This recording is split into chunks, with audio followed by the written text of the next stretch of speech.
So welcome all. Today we are going to see something about CPU time calculation. We understand that every processor is connected with some clock, so they always get a clock signal and through a clock generator. Suppose this is a 8086 processor. Now it consists of a clock pin here. So this is an input pin, so using this it will synchronize all of its operations. There is a clock generator which will generate the clock pulses. Okay, clock pulses will be something like 0 1 0 1 0 kind of thing. Okay, there will be a time duration between transitions, okay, or a time duration between this transition, so that can be considered as a time state, clock tick, time pulse, these kind of things we will see. Okay,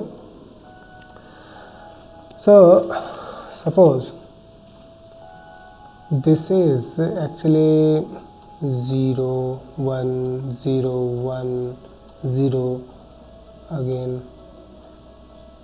1 0. So here what I am telling you is what is time state. Okay, time state or clock tick, or it can be called as clock cycle,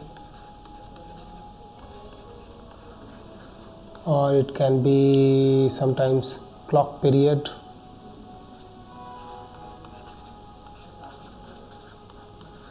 Okay, and many times just clock. Okay, so it is basically the time duration of these things, right? So sometimes it can be rising to rising or falling to falling. Rising to rising means suppose it is 1 0 1, it will be considered as rising to rising,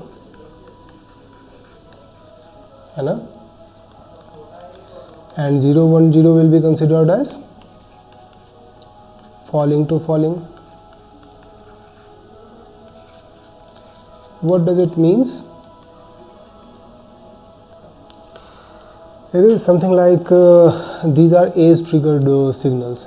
Basically it is saying that whenever we will get 1 0 1 1 0 and then just this 1, then the particular next operation is to be executed. Okay, in the label triggered what happens? Okay, let me tell you about these two things. Like the signals can be either age triggered or it can be label triggered. Okay,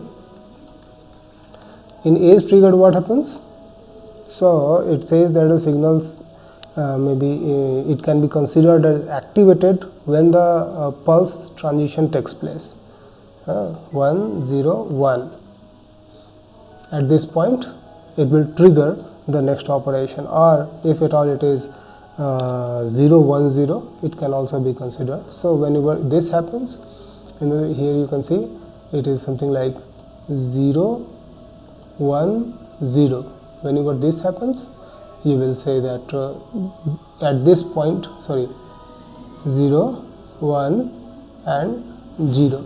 So whenever 0 encountered, then this is some operations is triggered.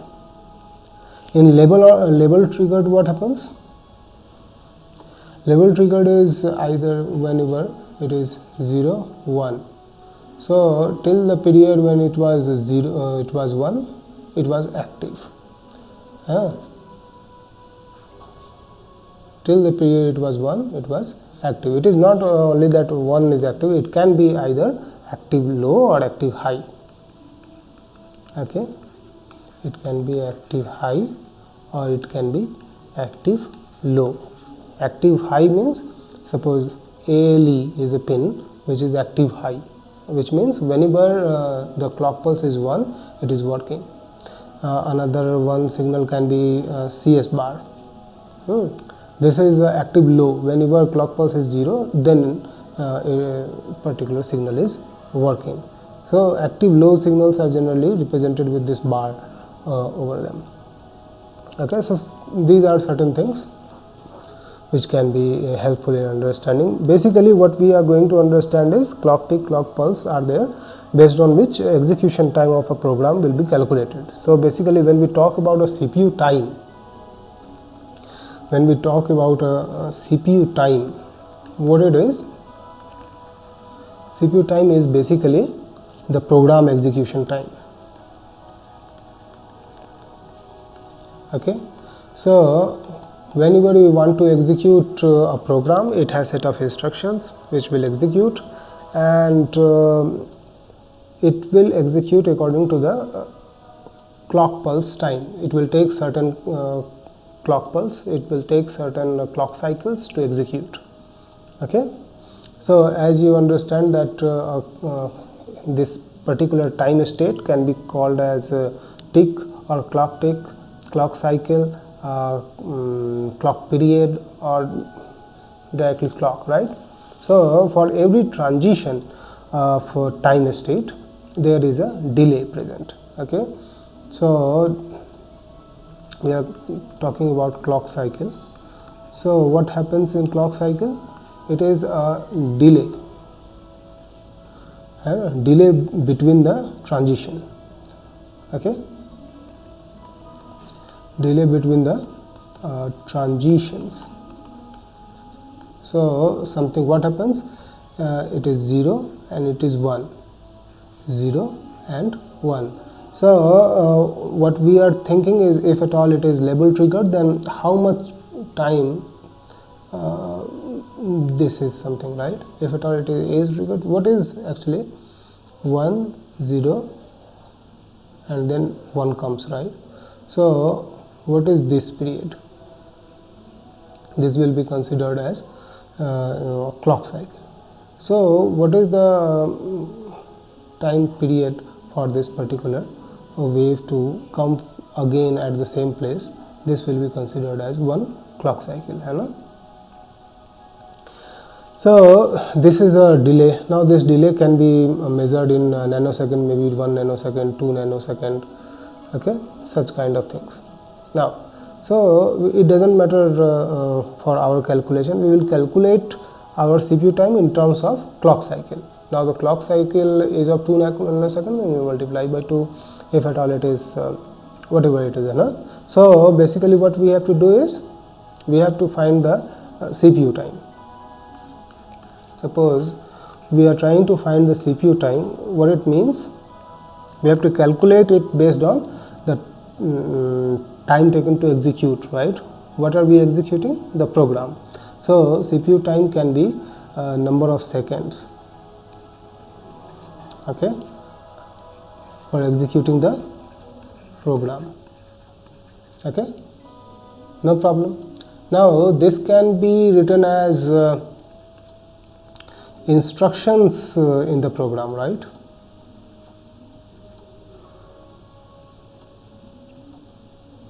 Instructions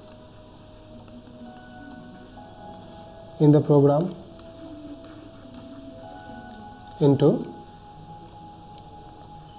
cycle, I should say seconds taken to execute per instruction. Can it be written seconds per instruction? No problem, the same thing, right? We are saying seconds to execute the whole program. Here we are saying seconds required to execute one instruction and the number of instructions in the program. No problem. We can also write it like instruction in the program into seconds. Okay, let me write it as cycle. Cycles required to execute an instruction into the second per cycle. Is it fair enough? Yes. So in a way you can write this CPU time, as number of cycles required into cycle time. Is it? So let me write it as number of cycles required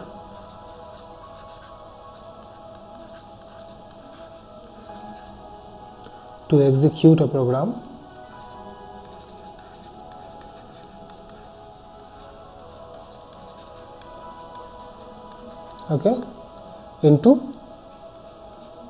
into cycle time. No problem. Now this is the scenario when the time is given, right? This is the case when time is given. Time is given means this particular cycle time is given.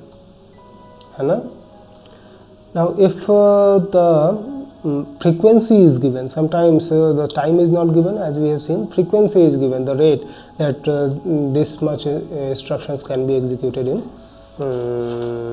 this much time. So in that case what will happen? We will say CPU time is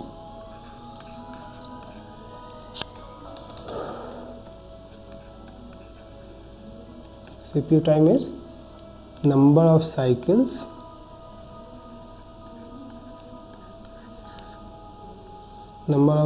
required upon the rate or the frequency, what would you say? So यहाँ पे frequency is given.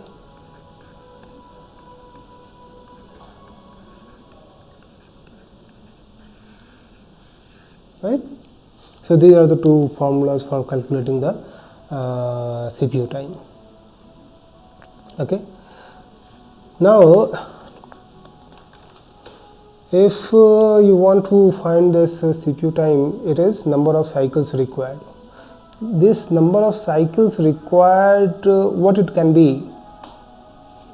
Okay, it is just the number of cycles, number of instructions and the instructions required to cycles required to execute one instruction, isn't it?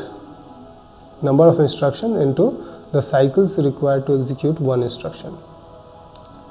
Means you can write cycle required to execute one instruction as CPI. Okay, it can be considered as clock cycle required per instruction. Okay, let me write it as clock cycle required per instruction. So this CPI will be number of cycles required upon the instruction count.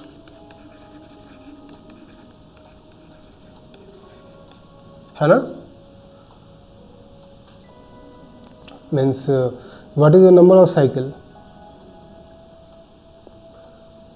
Okay, see, what I was telling you is cycle per instruction. What it can be? Means we are trying to find the number of cycles required for executing one instruction. So it is total number of cycles required upon the instructions executed. The count of the instructions executed. So if you want to find the number of cycles required, what it will be? Number of cycles required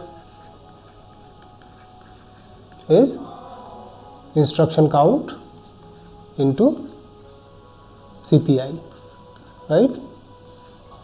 the number of instructions into cycles required to execute one instruction, isn't it?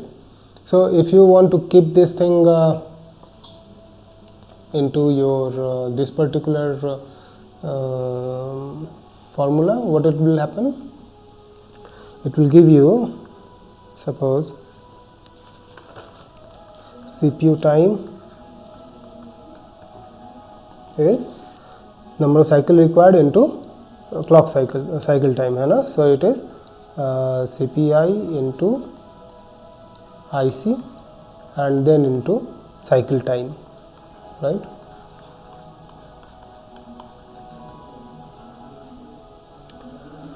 So if this is the case when time is given, right? If frequency is given, then in that case CPU time will be, in case frequency was given, what was that? Number of cycles required upon rate, right? So number of cycle required is CPI into IC, CPI into IC upon rate, right? So these are the two formulas which can be used. Now what you have to understand is, here we are talking about the instruction count into the cycles required to execute per instruction. Now there are different kind of instructions. All the instructions are not same, right? So in that case, for different kind of instructions, different number of clock cycles may be required. So keeping these things in mind, here let me tell you, if at all we have three kinds of instructions possible, maybe it can be data transfer, it can be data manipulation, or transfer of control instructions. So it is data transfer,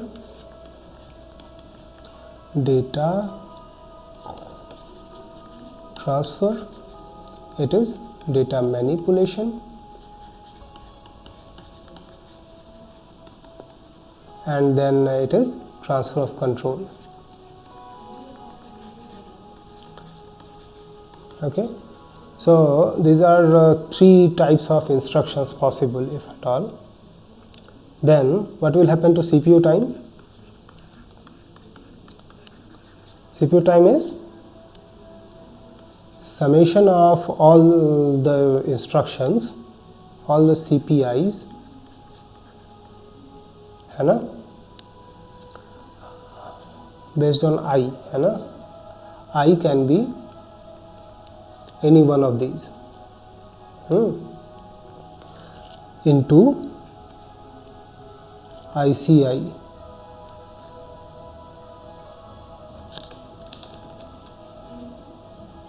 ICI into the cycle time. Cycle time is constant only. This is the story when the time is given. If at all the frequency is given, in that case CPU time will be the same thing upon rate, है ना, summation of CPI into ICI upon the given rate. So this is something that you have to understand. We have seen that there are three types of instruction possible. So in the next video you will see the instruction set of the processor. We will see three different types of instructions are possible. It can be data transfer, data manipulation, or transfer of control, and we will see some of the examples of what it means and what they do, है ना. So here what you have to understand is the different types of instructions may take different time, different number of cycles to execute the instruction. Okay, so that is why as earlier we were taking all together the number of instructions into the cycle time, but now we are saying that suppose for data transfer it takes 11 clock cycle, data manipulation it takes 4 clock cycle, transfer of control it takes 3 clock cycle. Okay, so number of instructions of type 1 is 10. So it will be 10 into the cycles required 11, 11 into 10 plus the next thing is you have 50 instructions for manipulation. So 4 clock cycle 4 cycles per instruction into 50 such instruction plus another IC CPI 3. How many transfer of control instructions? Suppose 5. So total number of instructions are 10 plus 50 65 instructions. If at all the instructions would be taking same clock cycle, same number of cycles per instruction, in that case we would have kept them together. Here earlier formula as it was 65 into the value. However, here we are saying that it is different. Data transfer will take different amount of time, manipulation will take different, and transfer of control may take a different amount of number of clock cycles.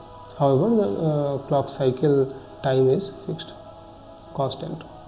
Okay, so keeping these things in mind, given your questions, you can find out the CPU time. If at all something is given, CPI is given, IC is given, CPU time is given, you can find the CC time.